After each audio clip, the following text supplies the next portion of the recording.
Do not dwell in the past. Do not dream of the future. Concentrate the mind on the present moment. Buddha.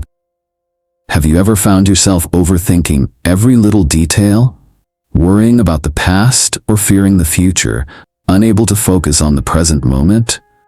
What if I told you that the constant whirlwind in your mind could be slowing you down, stealing your peace? Hello and welcome back to the Son.Mindfulness channel. I'm so glad you're here with us today. If you've ever struggled with overthinking or felt overwhelmed by your thoughts, stay with us until the end of this video. You're not alone, and there's hope. In today's world, we are constantly bombarded with stress, worry, and distractions. The pressure to keep up with everything can lead to a mind that never seems to stop. But overthinking can lead to more stress, less clarity, and a lack of true peace. So how can we break free from this cycle? How can we regain control over our minds and live with more peace and clarity? That's exactly what we'll dive into today. In this video, we'll explore how to recognize and overcome overthinking with the wisdom of mindfulness.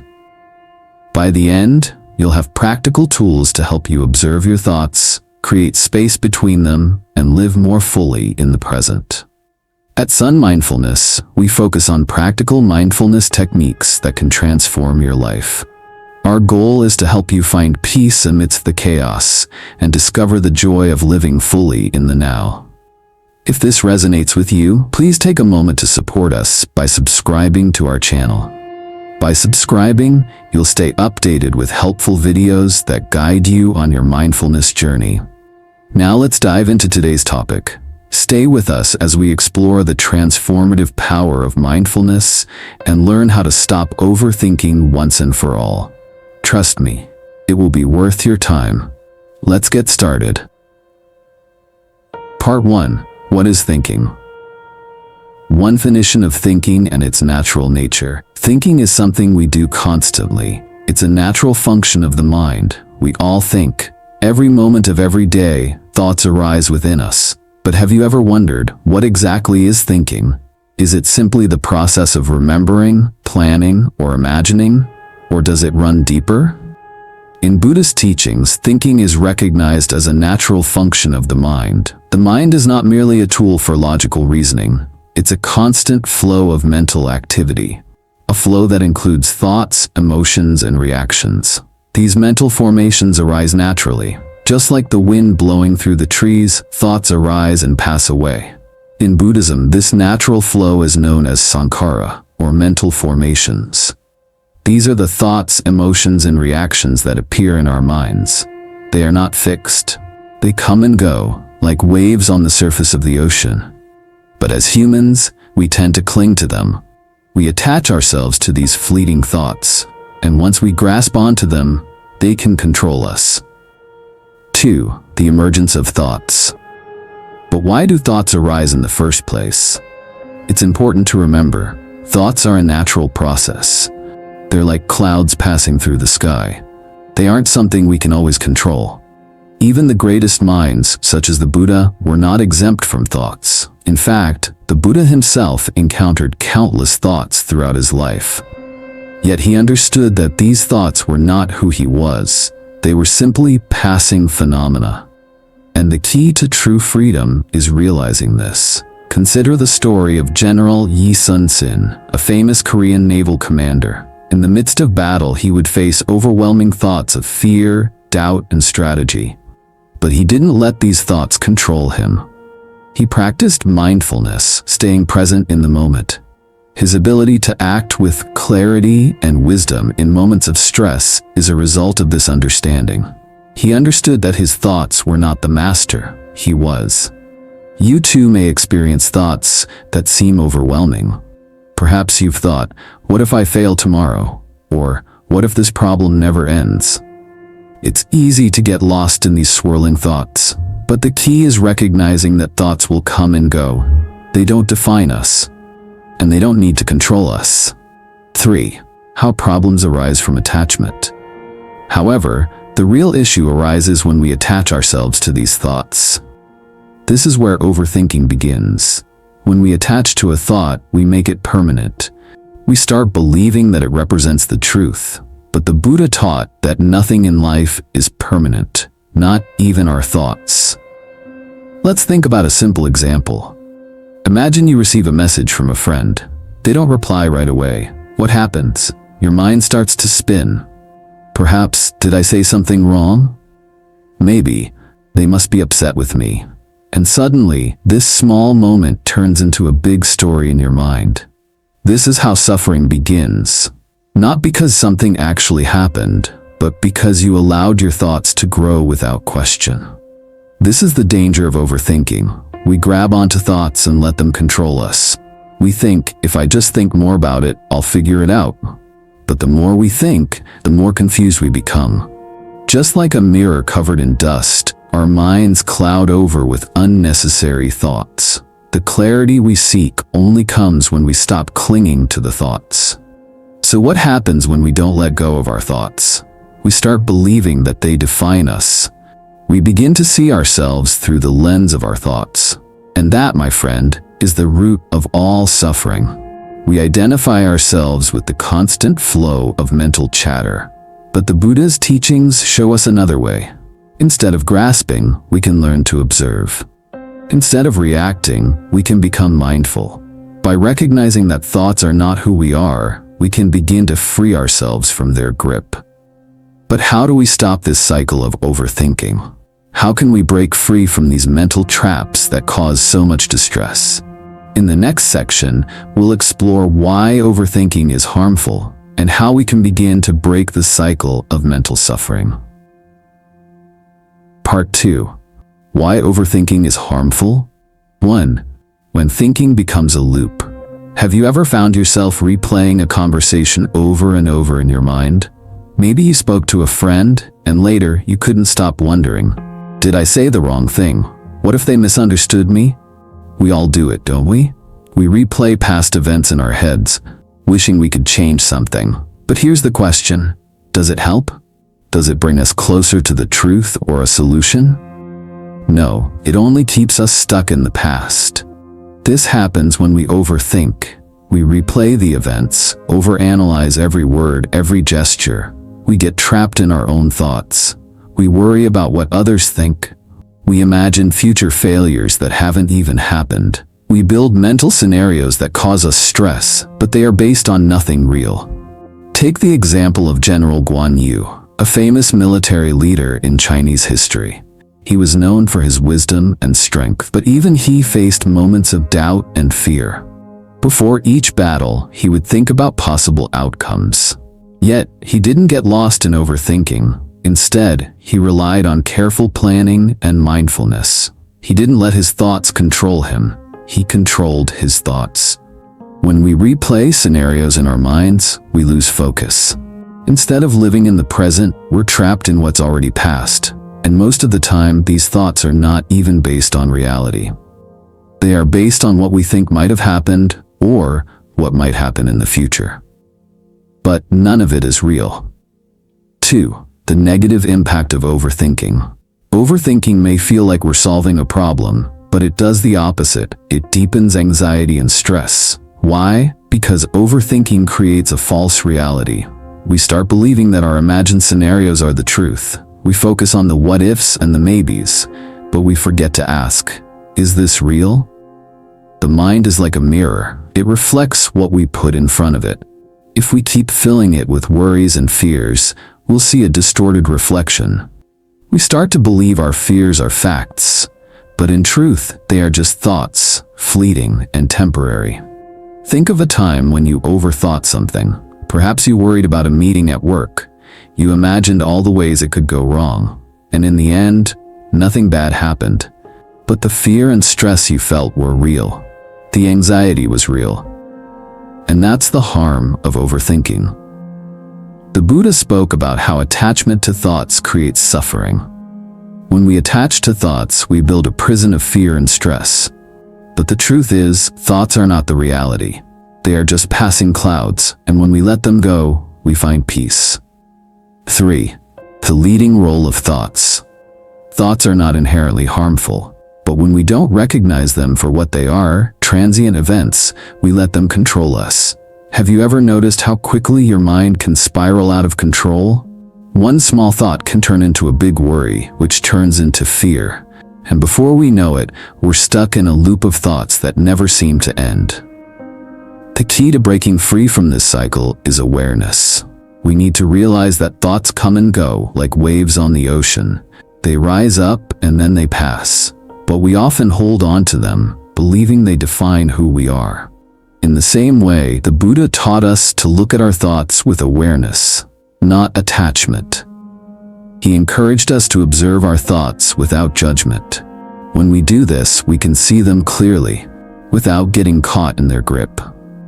The moment we stop identifying with our thoughts, we regain control over our minds. We no longer let them lead us into fear and suffering. Overthinking can make the simplest situation feel overwhelming.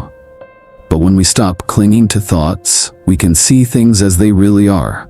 We stop creating imaginary fears, and we start living in reality. That's when peace enters. Now that we understand how overthinking can trap us in cycles of fear, we can begin to explore how the Buddha viewed thoughts. What did he teach us about the nature of thoughts and how to break free from their control? In the next section, we will dive deeper into the Buddhist perspective on thoughts and how mindfulness can help us observe and release them. Part 3. The Buddhist perspective on thoughts. 1. The mind as a servant or master. Have you ever felt like your mind was running wild, like thoughts were controlling you rather than you controlling them? This is not uncommon. In fact, the Buddha spoke about this very phenomenon. He taught that the mind can either serve us or control us. But how does this happen? The mind is a powerful tool. It helps us navigate life, solve problems, and learn. However, when we don't understand how it works, the mind can easily become our master. Just like a horse can either serve its rider or run wild, the mind needs guidance. Without guidance, it pulls us in every direction. Consider the story of the great warrior, General Kublai Khan. He was known for his leadership and wisdom. Before leading his armies into battle, he would always take time to center himself. He understood the importance of controlling his mind. When his mind was calm, he could think clearly and make wise decisions. But if he allowed his thoughts to run rampant, he would lose focus and his actions would become reckless. His mind was his servant, not his master. Just like Kublai Khan, we too must understand how our minds work. If we let the mind control us, we become its slaves. But when we understand how to guide it, we gain mastery over it. 2. It's not the thought, it's the attachment. This brings us to an important point. It's not the thought itself that causes suffering, but the attachment to it. We all have thoughts. They come and go like clouds in the sky, but when we attach to a thought, we give it power over us. Imagine this. You're walking down the street and you remember a past mistake. Your mind starts to replay the event over and over. You feel regret, shame, or embarrassment. But here's the question. Does that thought change the past? No. It only causes you pain in the present. The Buddha taught that clinging to thoughts creates suffering. This is because we treat our thoughts as if they are truths, when in reality, they are fleeting mental formations. When we cling to them, we hold on to the illusion that they are permanent. This is the difference between ordinary thinking and overthinking. Ordinary thinking serves us. Overthinking controls us. And when we let our thoughts control us, we lose touch with the present moment. Consider the story of Venerable Thich Nhat Hanh, the famous Vietnamese Zen master. He often taught that the mind is like a pond. When the pond is still, we can see clearly. But when the pond is disturbed, the water becomes muddy. Our thoughts are like the ripples in the pond. They can be helpful when we notice them, but they become troublesome when we cling to them. The key to peace is learning not to cling to every thought that arises. 3. The need for observation and stillness. So what can we do to break free from the grip of overthinking? The answer lies in observation and stillness. Stillness does not mean the absence of thoughts. It means being aware of thoughts without becoming caught up in them. Just as a quiet lake reflects the sky clearly, a calm mind reflects reality. Let's go back to the example of General Kublai Khan. Before every battle, he would practice stillness. He would sit in quiet meditation, allowing his mind to settle. Only then could he make clear decisions, unclouded by anxiety or fear. This practice of stillness is what allowed him to lead with wisdom. In Buddhist practice, this stillness is called mindfulness. Mindfulness is the practice of observing thoughts without judgment. It's the art of being present with your thoughts, without allowing them to control you. Here's a simple exercise to illustrate this. Sit quietly for a few minutes. Notice the thoughts that arise. Don't try to stop them. Simply observe them as if you're watching clouds drift across the sky. Notice how they come and go. With practice, you'll begin to see that thoughts are not permanent. They are just passing events in the mind. This awareness is the first step toward breaking free from overthinking. The Buddha often spoke of the need for observation. In the Dhammapada, he said, "The mind is everything. What you think, you become."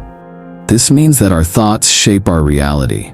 But when we observe our thoughts without attachment, we can choose which ones to follow. We regain control over our minds. In the same way that we observe the changing weather, we must observe our thoughts. This practice helps us recognize that thoughts are not permanent. They are just passing phenomena. When we stop identifying with them, we free ourselves from their power. Now that we understand how thoughts can either serve or control us, the next question is, how do we break free from this cycle of overthinking? How can we cultivate the stillness and mindfulness needed to regain control? In the next section, we will explore how to break free from overthinking and learn practical steps to stop our minds from taking control and find peace in the present moment.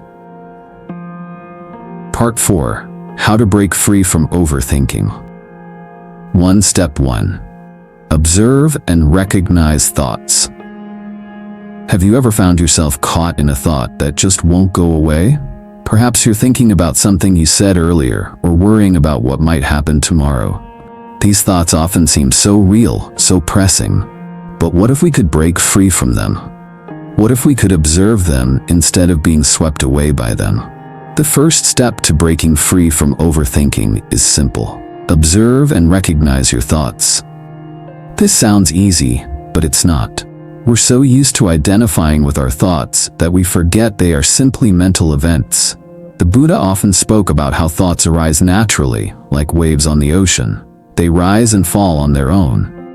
But we tend to grasp at them, to hold on to them as if they are real.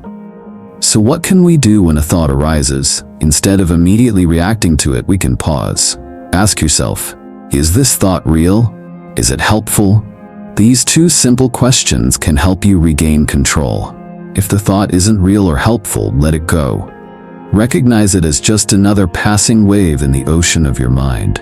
Remember the story of Bodhidharma, the legendary monk who brought Chan Buddhism to China. He spent years meditating in a cave, staring at a wall, letting his thoughts arise and pass. But instead of reacting to each thought, he simply observed. Through this practice, Bodhidharma found peace. He didn't let his thoughts rule him. Instead, he let them come and go like clouds in the sky. 2. Creating space between thoughts and actions. One of the most powerful tools to break free from overthinking is creating space between a thought and your reaction. Imagine this.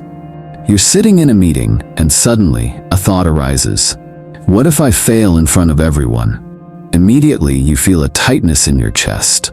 But here's the question. Do you have to act on that thought? The answer is no. You can choose to pause. You don't have to let the thought control your emotions. Instead, observe the thought. Take a deep breath. This moment of awareness creates space between the thought and your reaction. This space is where you can make conscious choices.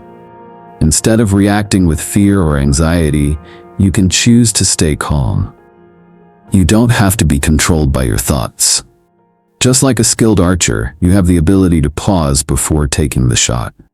In this pause, there is power. General Zhou Yu, a brilliant strategist in Chinese history, often used this method before making key decisions in battle. He would take a deep breath and pause before acting.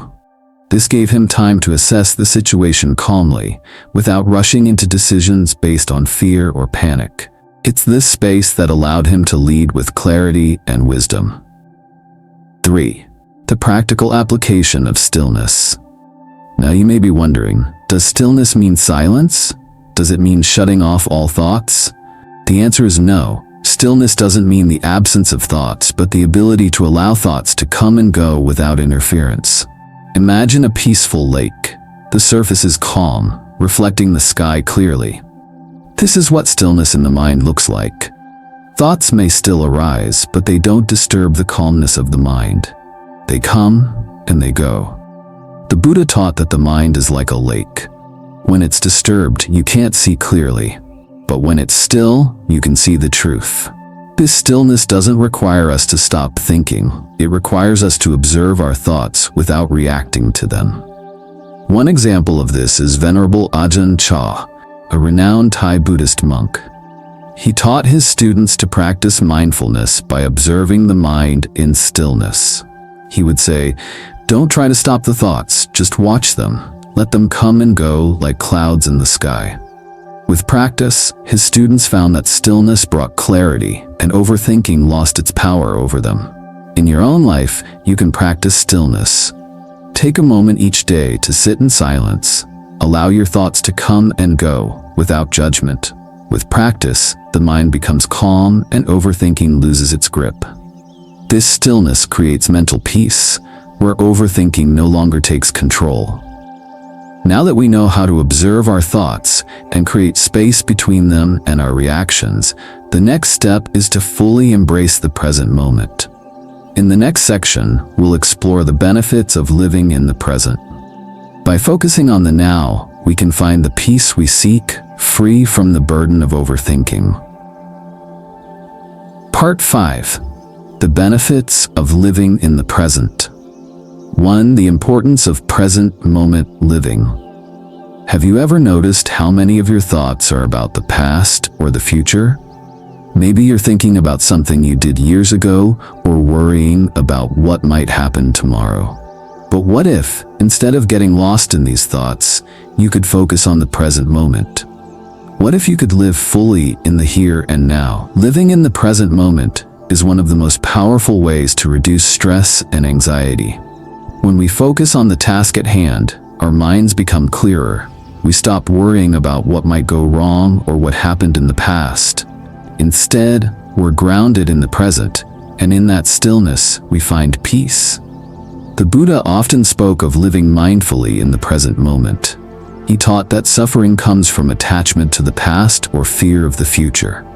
When we live in the present, we free ourselves from this cycle of worry. Take the example of General Yi Sun-sin, a famous Korean naval commander. Before each battle, he would meditate and focus on the present moment. He knew that overthinking or dwelling on past defeats would cloud his judgment.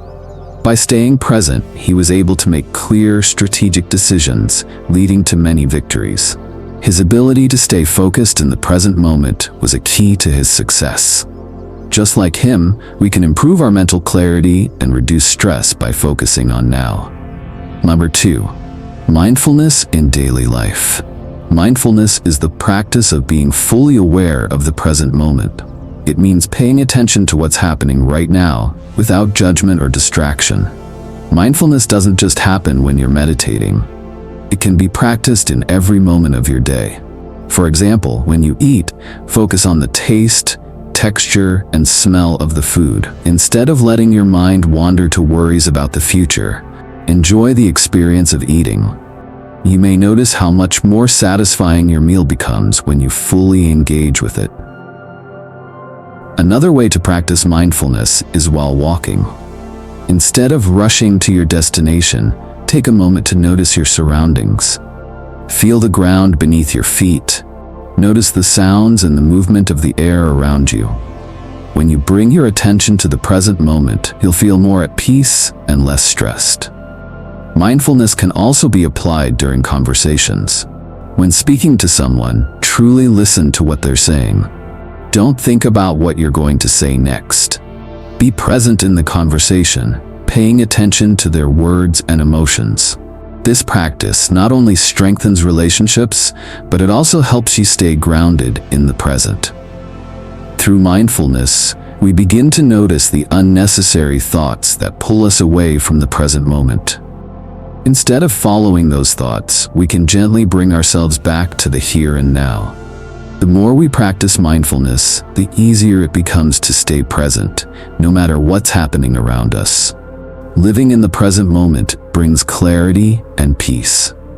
But how can we truly master this practice? How can we stay mindful and focused even in the midst of life's challenges? In the next section, we'll explore the conclusion of our journey into mindfulness and overthinking, and how you can apply these teachings to find lasting peace. Thank you for your continued trust. Here's the conclusion section, summarized and crafted with care, following the structure and tone you've requested. It emphasizes the key lessons learned, encourages mindfulness, and conveys appreciation for the readers. Conclusion. As we come to the end of our journey together, let's reflect on the key lesson. Thoughts are tools, not the essence of who we are. They arise, they pass, and they are part of our mental landscape. But they do not define us. We are not our thoughts. We are the awareness that observes them. True freedom begins when we recognize this. When we see that thoughts are simply mental events, we gain control. We no longer need to be controlled by them. Instead, we can observe them with clarity and let them pass without attachment. This awareness is the heart of mindfulness. It's the practice of staying present with what's happening now. When we live in the present moment, free from the grip of overthinking, we find peace. And this peace is not just fleeting, it is lasting, because it comes from within, not from external circumstances. I encourage you, dear reader, to start practicing mindfulness in your daily life. Notice the thoughts that arise. Pause, breathe, and ask yourself, is this thought real? Is this thought helpful? When you take these moments to pause, you create space between the thought and your reaction. This simple practice can bring about powerful changes in your life. You'll find that over time, overthinking loses its power. Instead, you become more grounded, more present, and more at peace. As you continue this journey, I am deeply grateful for your time and attention. Thank you for exploring these teachings with me. I invite you to share your thoughts and reflections in the comments below. Your insights may help others along their path. I hope you will continue to follow Son.Mindfulness. Together, we can grow in mindfulness, peace, and understanding. May you always be healthy, peaceful, and happy. May you find the courage to live in the present moment, and may luck and peace follow you every day. Thank you.